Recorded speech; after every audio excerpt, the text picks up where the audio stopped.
it's an amazing cast, and I think the environment is amazing as well. Like it's so in harmony with each other, and then these profit people who want to make profit come in and try to, make profit. Can I ask you, what was where did the idea, the inspiration はい。come from? これは本当に何を作ったらいいかわからないというところから、始まったんです。っていうのは、石橋英子さんの、音楽ライブ用の映像を作ってほしいって言われたんですけれども、どういうものを作ったらいいかわからなくて、最終的に彼女の仕事をしている周辺で映画を撮ることを思いついて、それは多分彼女の音楽とも調和することだと思ったので、そのうちにその自然をまず撮ろうっていうことを思って、その自然についてまずビジュアル的にアプローチをして、でこういうものが撮れるっていうことになった時、でも単純に自然を撮ってるだけで面白くないので、一体どうやって人物が絡んでくるかということを考えてた時に、この映画の前半にあるようなグランピングの説明会に似た出来事があるということを知りましたので、それが一番大きなインスピレーションになって、その周りにこの物語が出来上がってます。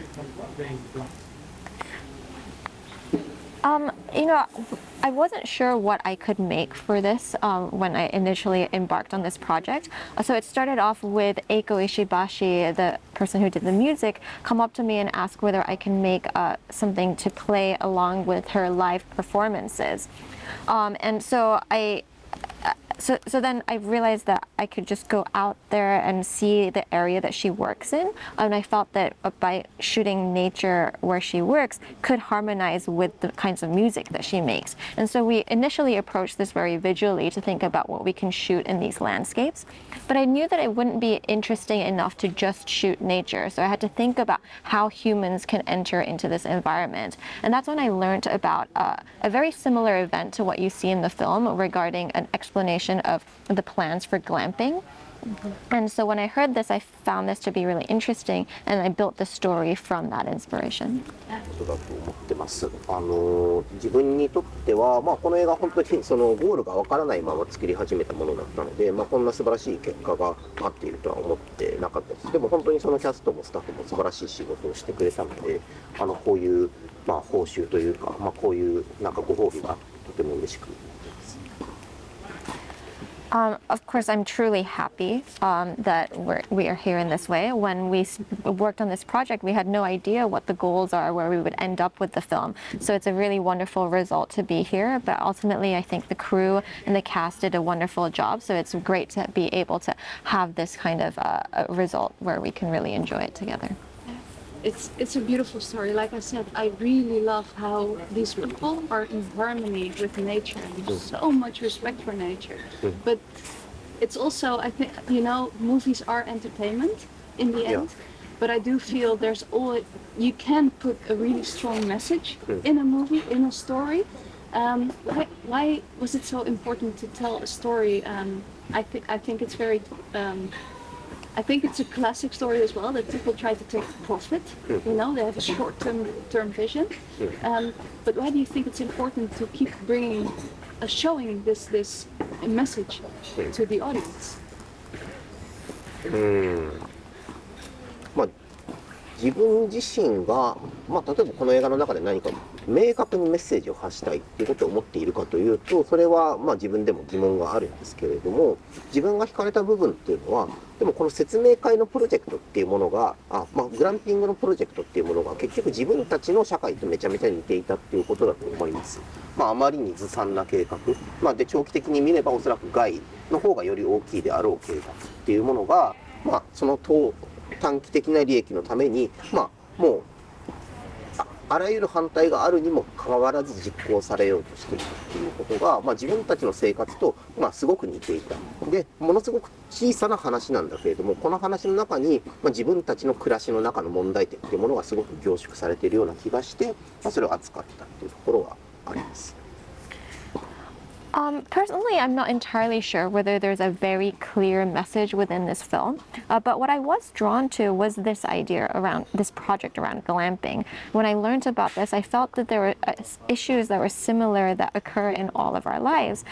For example, the fact that this glamping plan was this incredibly sloppy plan, and when you think about it, that it perhaps creates more problems than anything else.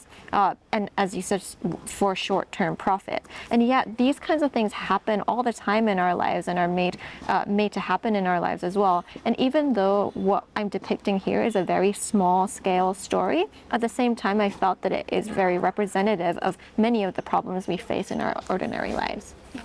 But I think that's what makes it so strong, to keep it so small. And it's so universal in a way, even though I've never been to Japan, but I really understand this story. Yeah. So that makes it so universal. It's so beautiful. And can I ask you about this amazing cast? The little girl, she captures you. Can you tell a little bit about her and the rest of the cast? 彼女の存在に関しては撮影をしながらなんかすごく驚きましたっていうのは、オーディションを、したんです。で3人ぐらいと会って、で彼女が一番いいなって思って彼女を選んではいるんですけれども、でも一番驚いたのは初日に彼女がカメラの前に立った瞬間でした。彼女がこれほどなんていうのかな、彼女が映ればそれが優れたショットになってしまうっていうような感覚をその初日から持って、で彼女はもう本当にずっと素晴らしかったと思います。でそれは何でかというのは説明できない。彼女が本当にただただ素晴らしかったっていうことだと思います。自分が何かをしたわけではなくて、彼女にこういうことをしてほしいと頼んだら、誰よりも素晴らしくそういうことをやってくれたということです。で、他のキャストに関して言えば、その主演の大見仁さんという人は普通は自分のスタッフとして働いてもらってる人です。でも今回、最初はそのシナリオハンティングのための、運転手をしてもらっていた。で、その行く先々で、こういうショットを撮ろうって思って考えた時にスタンドインをしてもらっていたら、彼の顔が、すごくいい顔をしているっていうことに気がついた。それは彼は普段はよく喋るタイプの人間なんですけども、彼が黙っていた時に、とても、何を考えているのか人に想像させるようなそういう顔をしているっていうことに気がつきました。なので彼は、演技経験が全くなかったんだけれども、この話にはものすごくふさわしい人物に思えて、彼を主演にしました。で他の人たちにも、それぞれエピソードはあるんですけど、それぞれ本当に信頼しているっていうこと、このキャラクターの、この人が演じてくれたらとても信頼できるキャラクターになるっていう人を選びました。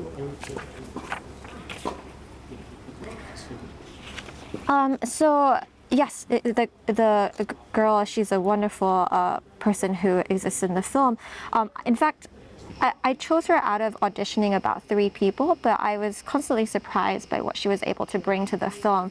The first surprise really was when out of the 3 people I saw, I really wanted her to be in the film, and yet on the first day when she stood in front of the camera, I was incredibly surprised by just understanding that if she's in the frame, then it's immediately a good shot, and she just remained wonderful throughout the process. I don't think I can explain why she's so wonderful. I think she just is. Whenever I asked her to do something, she just executed that wonderfully and beautifully.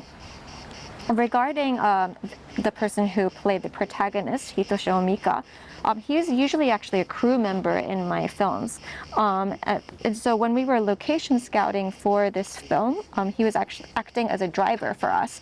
But whenever we would go to location and find a particular shot that we could consider, we asked him to be a stand-in for these shots. And when we were asking him to do these stand-ins, I realized just how great of a face he had. He's usually actually a very talkative person, but when he's not talking, I realized that he has a face that makes you want to imagine perhaps what he might be thinking underneath that facial expression. And I knew he didn't have any acting experience, but I just knew that he would be perfect for this story.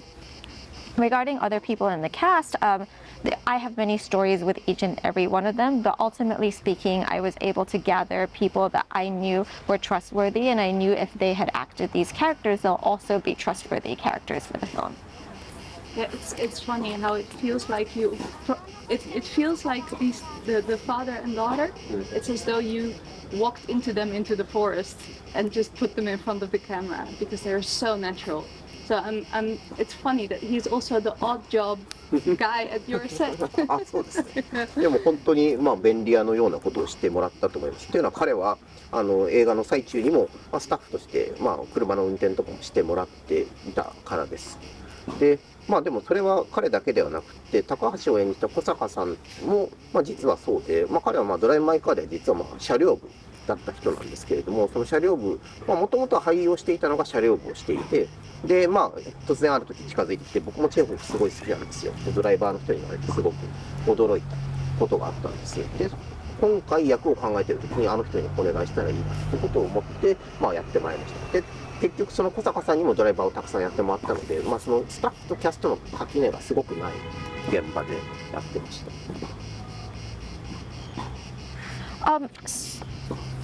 So yes, in fact, he is sort of a jack of all trades in some ways. In fact, when we were shooting this film, he did still act also as a driver for the set. But also the person who plays Takahashi, Mr. Kosaka, he also worked as in the driver's department when we were shooting Drive My Car. And I remember he came up to me while we were shooting the film, while he was driving us around, saying that, oh, you know, in fact, I like Chekhov as well. And I remember being surprised by that and remembering that. And so when I was trying to cast for this particular role, I wanted him to do it. And so, in fact, Mr. Kosaka as well, with this film, he acted partly also as a crew member. So with the production of this film, the boundary between cast and crew is actually quite blurry. I think that makes it even stronger. You know, how everyone is in there like flesh and bone. Yeah. You know what I mean? Yeah. And can I also ask you, of course you had immense success with Drive My Car. Has that changed your life in any way as a filmmaker? これは本当によく聞かれるんですけど、まあなんか、でもまあこの映画がその変化の結果、まあ何か変化がしたかと言われたらわからないんですけれども、まあその後に起きたことによってできたものがこの映画ですよね。で、自分にとって、まあ、変化があったかと言われたら、でも、まあ、おっしゃったようなことだと思います。小さいものはとても大事だということです。小さいものをきちんと取り扱うことができないと、より大きいものも取り扱うことはできないだろうということは感じています。一番小さなものの中に、まあ、最もちゃんとすべきものっていうものが含まれていて、まあ、それをやらなくてはいけないなということを、まあ、感じました。You know, I get asked this question quite often, but I think I have to say that this film is the result of whatever change may have happened to me. I'm not entirely sure what these changes necessarily are, but this film really is something that was made after all of these events. But you know, I think ultimately speaking, it goes back to something that you said, if there was a change, is for me to realize that small things are in fact important. And without carefully depicting small things, you're not able to actually depict bigger, more universal things as well.